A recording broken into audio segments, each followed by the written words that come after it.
આજ તો ભાઈ હવાર તૈયાર થઈને આવી ગયો અમારા ગામની ધારે અને પોગી ગયો પાલતાણા અને આવી ગયો લુવારો સમૂહ લગ્નમાં આવીને સૌથી પહેલા આપણે યુટ્યુબરને મળી લીધું. સમૂહ લગ્નમાં બહુ ગળતી એટલે અમે બે આવી ગયા વિમાન લેવા. અબે સાલે તો મળી ગયા આપણને આપણા સબસ્ક્રાઈબર અને પછી અમે નીકળી ગયા રખડવા. પછી અમે આવી ગયા બહાર એટલે મને દેખાઈ ગયા મારા માસ છે. કઈ ખબર હતી નહીં કે હું ત્યાં છું એટલે એનો વિડીયો ઉતારીને હું સાનો મને વહી આવ્યો.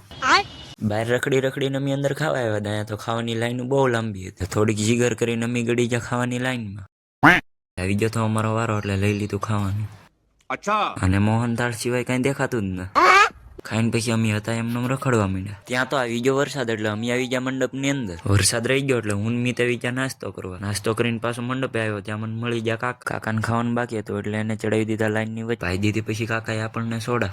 અચ્છા. સોડા પીને અમે બધા આવી ગયા પાછા મંડપમાં. ત્યાંથી હું બહાર આવ્યો ત્યાં મને દેખાઈ ગયા મારા દાદાને મોટા બા. મારે જવાનું હતું ઘરે એટલે મેં લઈ લીધી કાકા પાસેથી વિદાય. નીકળ્યો ત્યાં મને દેખાઈ ગયા મારા ભાઈબંધ.